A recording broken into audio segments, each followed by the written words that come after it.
ए बाबू महाभारत के लड़ाई 18 दिन के लागल रहे। 18 दिन के लड़ाई में पांचों भाई पांडव विजय प्राप्त कर लिए। हाय हाय हाय बबुआ रे पांचों भाई धर्मराज के मन में चिंता भइल भारी।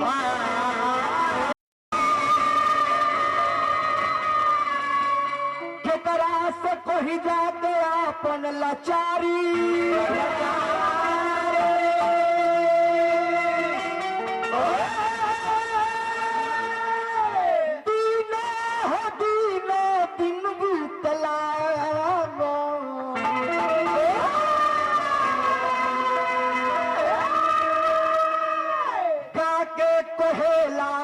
के सवा तूफानी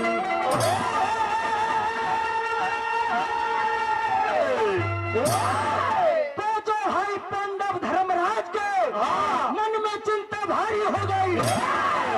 रात में सपना डरावन डरावन देखता नहीं। ये सरकार कोई भूत करेजा पर बैठ के दमसार रहल बा।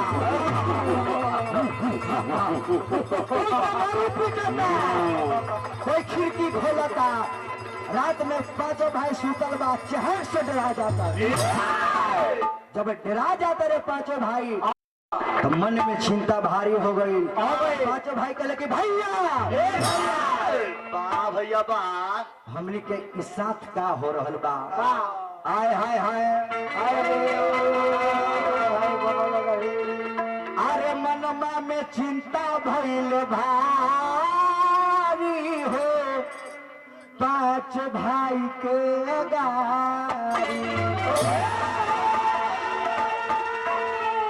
हे बाबू अरे मनमा में चिंता भइल भारी हो पांच भाई के गारी।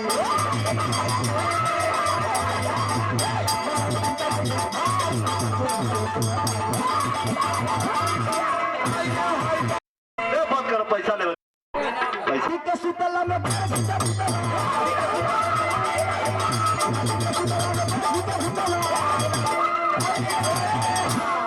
राती के सुतला में गोर घींचे भूतवा।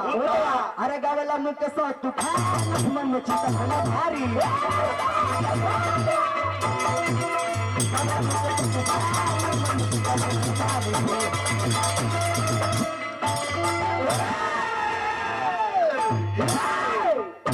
पांचों भाई के चिंता हो गई। पांचों भाई जाके कृष्ण भगवान से कहता नहीं कोई से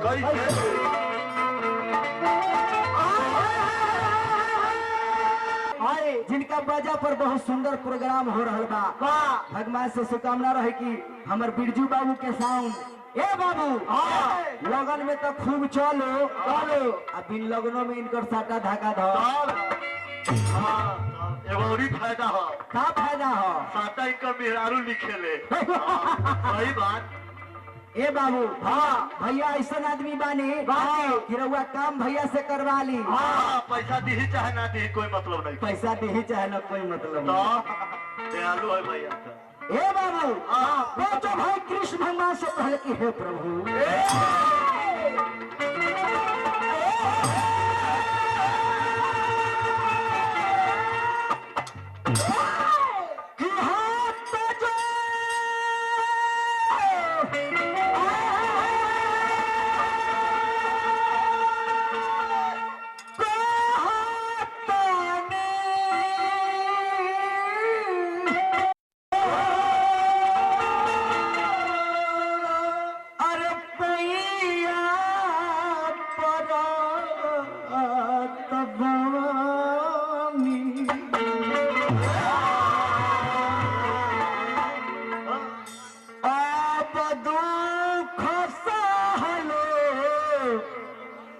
चाहिए मुरारी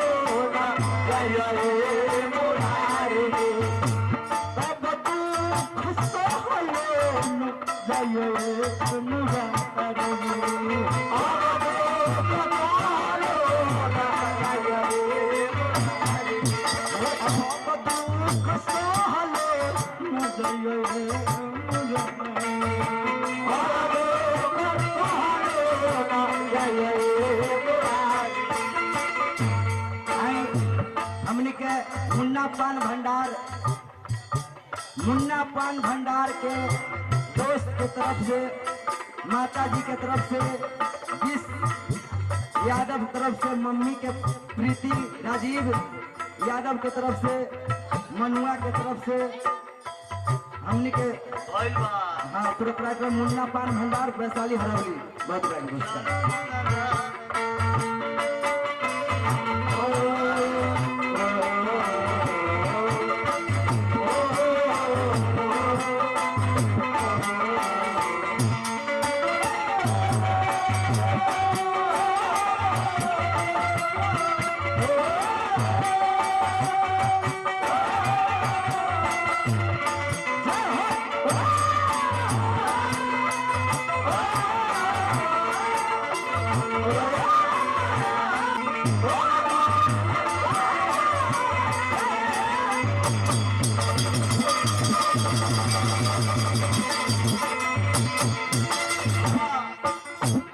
पांचों भाई धर्मराज कन्हैया से कहले का आहो रऊ रे कहे के खातिर अपने कुल के कैन घाती,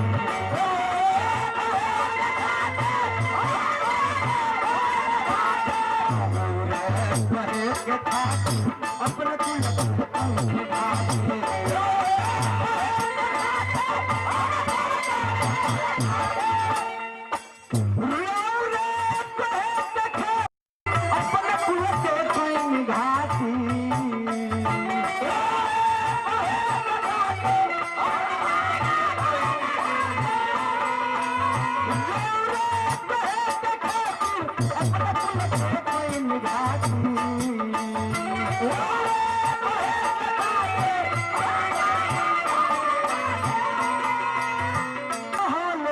जाई